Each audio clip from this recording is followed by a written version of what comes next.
France Bleu Maine, 10h-11h, on cuisine ensemble. Sophie Elie, Emmanuel Bourdeau. Bonjour à toutes, bonjour à tous, bienvenue à table, on cuisine ensemble sur France Bleu Maine. Vos idées, vos recettes, vos envies partagées avec les chefs, les producteurs, les éleveurs sartois. Quel est le menu, Emmanuel, ce matin? Eh bien, on peut pas dire qu'on va parler des légumes de printemps, pourtant le printemps frappe à notre porte.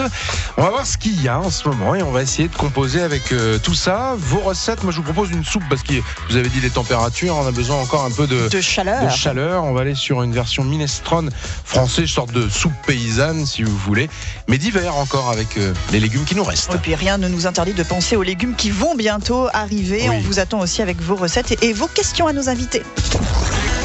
Vos questions, vos recettes, votre avis, appelez-nous 02 43 29 10 10. On cuisine ensemble sur France Bleu Maine. On va cuisiner avec le chef du Saint-Jacques à Torigné-sur-Duet, Vincent Fauché. Bonjour Vincent. Bonjour Vincent. Très souvent dans cette émission, Vincent très régulièrement, et je crois pour la première fois depuis l'existence de notre radio, le GAEC, le grillon, représenté par Cor van den Ham. Bonjour Cor. Bonjour. On est très heureux de vous avoir parce qu'on entend beaucoup parler de vous, on vous voit sur les marchés. Et c'est vrai, c'est ce qu'on disait avec Emmanuel au tout début de cette émission. Les maraîchers sont souvent très occupés sur leur exploitation.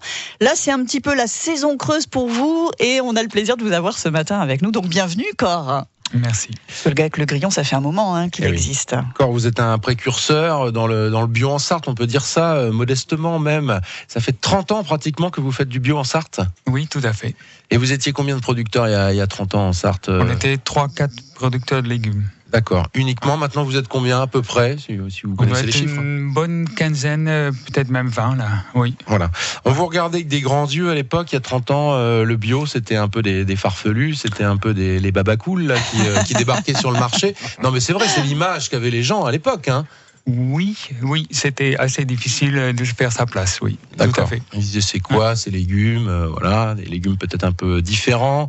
Au moment où tout a été standardisé aussi, hein, vous avez pris le contre-pied à l'époque certainement. On a commencé avec des variétés ou des légumes qu'on voyait pas trop sur le marché, comme les panais, les petits marrons, et maintenant on voit que c'est vraiment rentré dans les mœurs. Voilà, Oui. on en trouve maintenant sur tous les étals. Oui. En effet. Vincent, vous avez entendu parler du GAEC, le grillon peut-être. Vous êtes sensible vous aussi aux légumes qui sont bien travaillés. Et d'ailleurs, vous travaillez vous-même avec des producteurs sartois. Oui, tout à fait, oui. Mais d'ailleurs, il y a 30 ans, nous aussi, on s'y est mis, hein.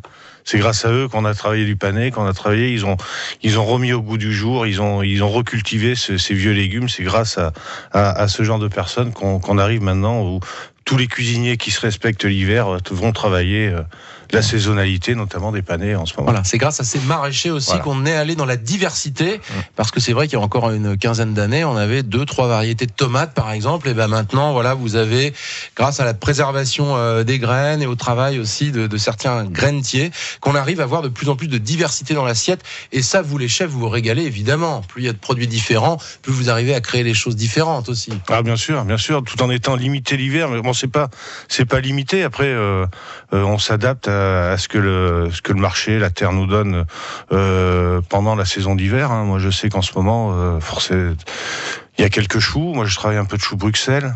J'en trouve un petit peu. Je travaille des choux, tout ce qui est choux frisés, des panais, des rutabagas, un peu de fenouil. Je sais pas si c'est encore la saison du fenouil, non? Cor? Non, pas tout à fait. Qu'est-ce que vous avez dans les champs là, qui peuvent être mangés en ce moment encore là? Oui, il y a encore du poireau, des carottes, des rutabagas, des navets, et encore un peu de radis noirs, parce que l'hiver était très doux. On a pu les laisser longtemps dans la terre, donc ils ne sont pas asséchés, quoi. Et puis pommes de terre. Et les pommes de terre, bien sûr, les oignons. Céleri branche, on en trouve ça ou pas? Non. Il vous en fallait pour votre recette, Ouais, c'est Emmanuel? pour ça, mais je fais vraiment du top saison là. J'enlève le céleri. Oui, céleri rave, oui. Eh ben, je vais mettre ça à la place. On peut utiliser les feuilles de céleri rave, éventuellement. Est-ce qu'il vous reste un petit potiron, un petit potimarron, un petit truc comme ça de côté? Oui, il y en a encore un qui traîne. Ah, vous le gardez pour la recette d'Emmanuel. Ça va. C'est parfait. Merci. On va pouvoir faire votre minestrone, Emmanuel. Puis là, on attend évidemment, vous, Vincent, du côté des fourneaux, et vous, Cor, du côté de l'exploitation, le printemps, parce qu'on a l'impression qu'il est déjà là. C'est vrai qu'il y a eu un hiver assez doux, mais c'est pas encore complètement ça. Mais voilà, c'est une saison quand même que vous attendez vous aussi, je suppose, avec impatience. Oui, on a hâte de commencer à labourer là. La terre commence à bien se ressuyer. Donc là, on va pouvoir commencer à travailler dehors.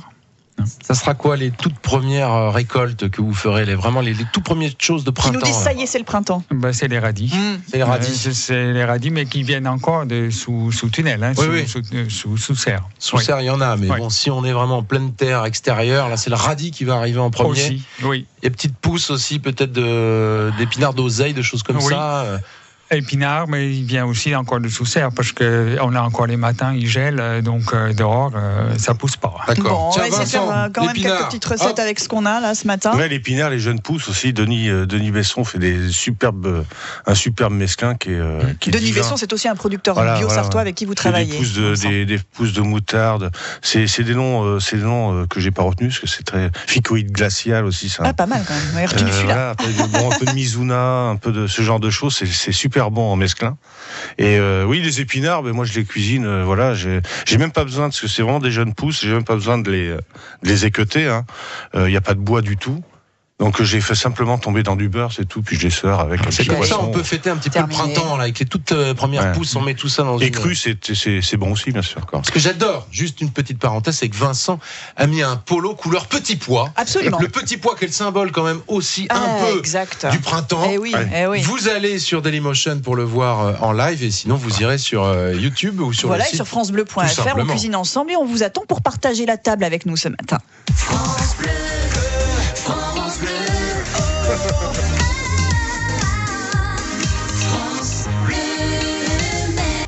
10h-11h. Emmanuel Bordeaux, Sophie Elie. On cuisine ensemble Sur France Bleu Maine. Le GEC, le grillon pour produire les légumes et le Saint-Jacques à Torigny-sur-Dué pour les cuisiner. Ce matin, Cor et Vandenham et Vincent Fauché sont avec nous. Un chef, un maraîcher. Les légumes, on est un petit peu dans la saison creuse, mais on va quand même en faire quelques petites choses sympathiques, Emmanuel. Voilà, on peut faire des carottes. Il y en a des carottes, vous en avez, Cor, en ce moment? Bien sûr, il y a des carottes. Les carottes un petit peu à la marocaine, Vincent, si je vous dis ça, avec une cuisson jus d'orange, ça peut être pas mal, ça, la carotte. Comment vous les cuisez, vous, une simple carotte? Tiens, je suis sûr que vous allez la sublimer, vous, la carotte, mon petit Vincent. La carotte, je la coûte en ce moment, ça me sert un peu de garniture avec mon canard, justement, que je travaille avec des rutabagas, des palais de rutabagas. Je la fais simplement un petit peu blanchie. Ensuite, je la fais confire un peu dans du miel au moment du miel, un peu de thym. Et avec mes palais de rutabaga que je coupe comme la taille d'une pièce de 5 francs. D'accord. 5 francs. Ah oui, c'est une recette ancienne. C'est une recette qui date, Vincent. Alors, il fait le légume oublié. Enfin, c'est plus des légumes. Et puis, la monnaie oubliée aussi.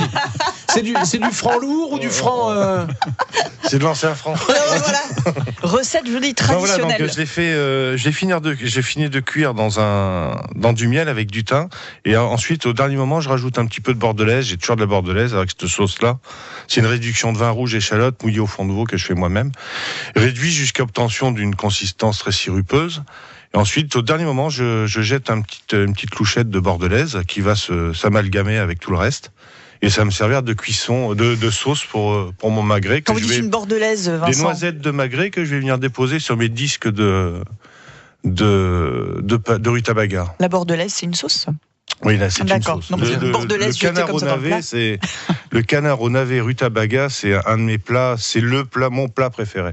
Pourquoi? Parce que c'est le plat c'est un des meilleurs. Que faisait ma mère et ma grand-mère. Chaque fois que je reviens dans mon pays, dans le Limousin, je commande un canard au navet à ma mère. Elle le fait cuire divinement bien, avec un bon Saint-Émilion, avec modération. Oui. C'est délicieux. Franchement, c'est parfait. Et je prends les rutabagas de Gilbert à Saint-Sylvestre, sur les hauteurs des Monts d'Ambazaille. Souvenir, c'est toute une histoire. Évocation et image de Vincent. Cor, quand vous entendez comme ça les légumes que vous travaillez avec amour, créés par un chef avec de l'amour aussi et de la passion, je suppose que ça vous fait plaplaisir. On sublime le produit là. Oui.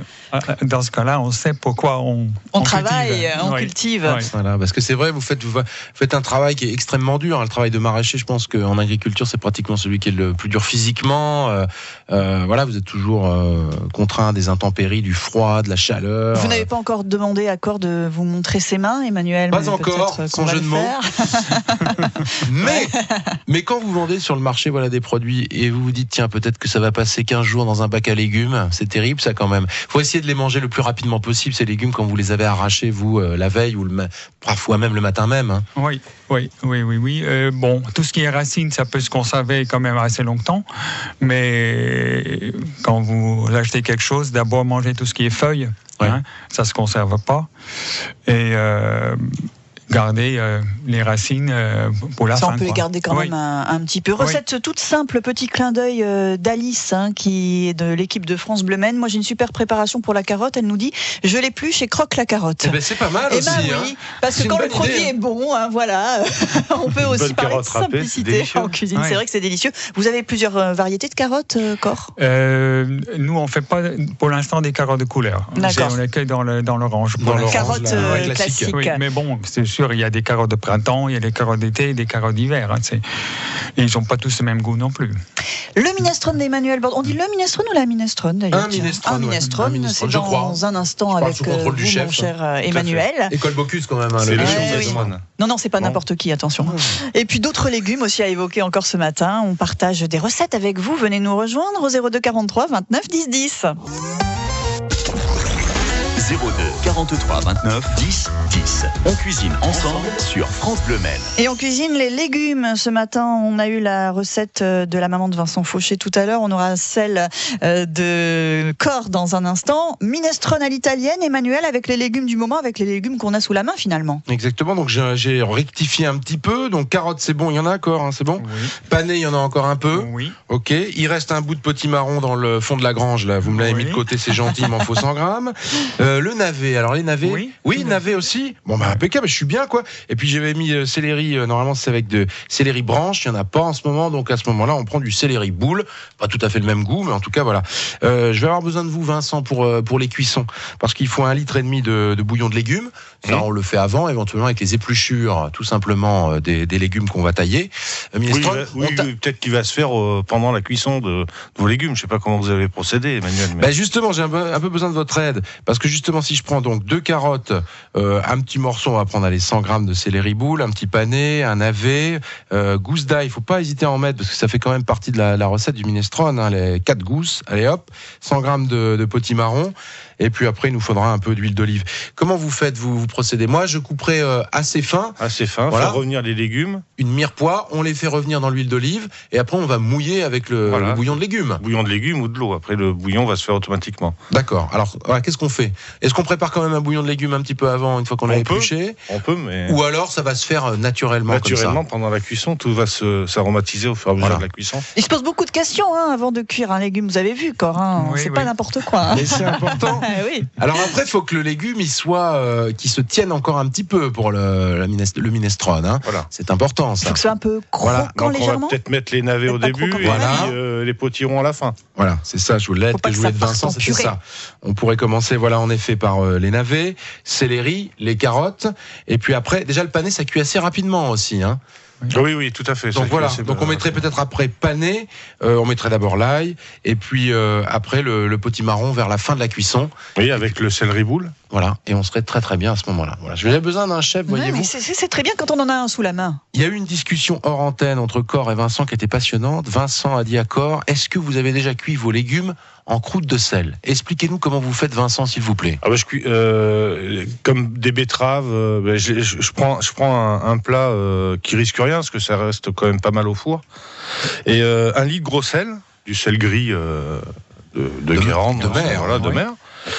Ensuite, je pose mes légumes dessus, je recouvre de sel et j'enfourne de ça 170, 180 pendant 1 heure à 1 à 2 heures, même des fois plus de 2 heures. Ça dépend de la grosseur des légumes, même des céleri boules. Ah oui, carrément. Ah oui, c'est formidable. Là, il vous faut 5 kilos de sel là. Ah oui. Mais bon, ça peut resservir au fur et à mesure des. D'accord. On s'en resserre 2-3 fois. Il n'y a pas de souci. Ouais. Ok. Et donc ensuite, on pique avec une petite aiguille, une aiguille à brochette par exemple. Et puis s'il n'y a pas de résistance, c'est cuit, on les fait refroidir. Ensuite, on les taille et on va les faire revenir un petit peu dans. Si on fait une volaille, dans la graisse de volaille, des petits bâtonnets de légumes comme ça au gros sel. Et on a une avec cuisson la betterave, parfaite, c'est délicieux. C'est délicieux. D'accord. Et là, il faut casser le sel. Voilà, il y a une concentration de saveur. Il y a ce petit goût de brûlé. Dernièrement, j'ai fait de l'agneau, du carré d'agneau avec des oignons. Alors, pareil, les oignons paille d'hiver, au gros sel. Dès qu'ils sont cuits, ensuite, je les ouvre, j'enlève l'intérieur de l'oignon que je mouille avec un peu de crème liquide et je lie au parmesan. Et ensuite, je re-remplis mes oignons. Alors, dans l'assiette, ça fait assez sympa. Ça fait un très terroir, très... et en fait, on vient piocher dans l'oignon avec un petit bout de carré d'agneau. Moi, je veux bien piocher dans l'oignon, là, préparé par Vincent. C'est bien. Sinon, vous, les légumes, la plupart du temps, vous les cuisez très simplement, vapeur, cuisson toute simple. Ou ce qui est très bon aussi, c'est de faire des légumes racines sur une plaque huilée au four. Hein. On met un petit peu prend une lèche frite. On met un peu d'huile et on coupe des morceaux de carottes, même des potimarrons aussi, mais panais, betteraves et topinambour. Et on met ça au four.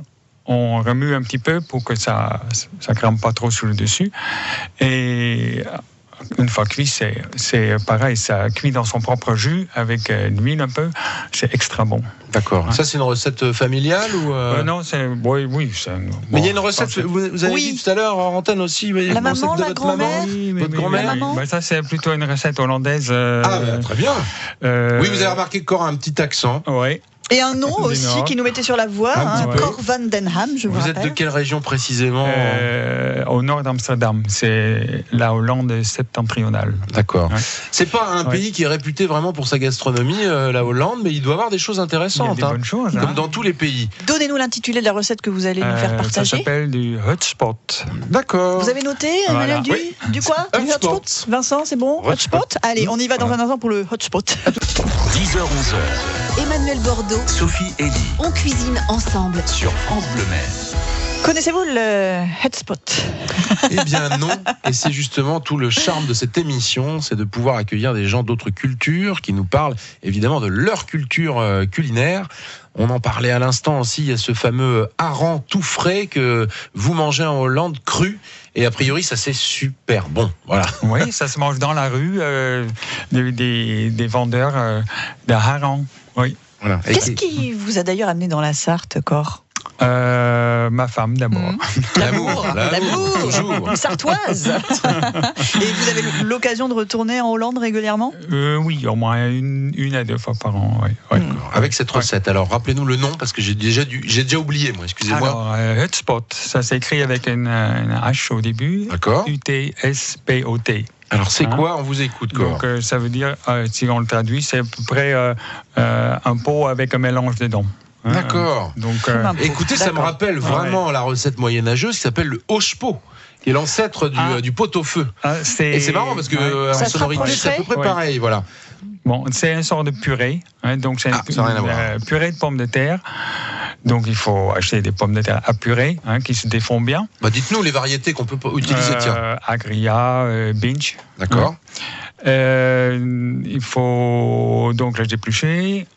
Couper en gros morceaux, mais mettre dans le fond d'une gamelle. Après, on met des carottes dessus en tranches aussi. Après, on ajoute du panais en tranches aussi. Et on finit par un lit d'oignon. Et voilà, on couvre tout avec de l'eau et on met à cuire un bon demi-heure. Donc, tout est cuit. S'il reste de l'eau, on l'enlève, on le garde éventuellement si on veut faire une sauce ou quelque chose. Après, on ajoute un bon morceau de beurre, un peu de lait, et avec après ce purée, on mélange tout ça. Un peu de sel, un peu de poivre. Et donc, on peut ajouter éventuellement des petits morceaux de fromage qu'on va mélanger. Avec la purée, donc ça fait un petit peu un truc filant, ça ressemble un peu à l'aligot hollandais. Mais fromage, là, on est sur les dames, là, justement. On met pas que du fromage. D'accord. On peut aussi mettre des lardons ou éventuellement des saucisses fumées pour présenter. Fromage de Hollande? Oui. On en a en Sarthe aussi. On a du fromage de Hollande en Sarthe également. On a tout ce qu'il faut pour faire ce plat finalement. Donc c'est un bon plat d'hiver. Ça tient encore. Oui. Sans jeu de mots encore, bien sûr. Merci pour cette recette qui a l'air très sympa, Vincent. Hein. Oui, très bien. Le mélange des choses. Très bien, dans avec la une belle saucisse, avec une bonne saucisse, ça va être très très bon ça. Oui, tout à fait. On va retenir cette recette. Quelques petites envies de printemps. Vous attendez quoi, vous, comme légumes, là, avec impatience, Vincent, pour pouvoir enfin les cuisiner? Je dirais les oignons nouveaux, les petites carottes nouvelles, les navets, les petits navets, tout ça. Là, on va pouvoir faire des belles choses ensuite, avec des bons morceaux de veau, le veau de Pâques, un peu d'agneau. Pâques qui arrive. Oui, c'est ça. C'est vraiment la nature qui reprend ses droits. Il y a tout ce côté-là aussi qui est délicieux dans le printemps. Mais on a des très belles choses encore à faire en ce moment. Oui. Et sans oublier les légumes secs aussi. Oui. On peut faire des belles choses aussi, les haricots secs. Une petite recette peut-être, Vincent, avec des légumes secs. En ce moment, je fais une mousseline de pois chiches avec un croustillant de riz de veau, par exemple. Toute simplicité. Oui, c'est ça, c'est toujours très simple avec Vincent. Je fais aussi de la lotte avec des haricots blancs cuits un peu grand-mère, avec un peu de poitrine fumée. Un rôti de lotte avec un petit peu de mesclin de chez Denis, là. Un petit peu de moutarde, ça rajoute un peu de peps. Et avec ça, je sers une petite émulsion de panais avec un peu fumé. Alors, je fais revenir du panais brièvement, pané, je mouille à l'eau, un peu de crème. Je fais infuser des lardons que j'ai fait poêler, dégraisser. Je les fais infuser une nuit dans le mélange. Après, je mixe tout.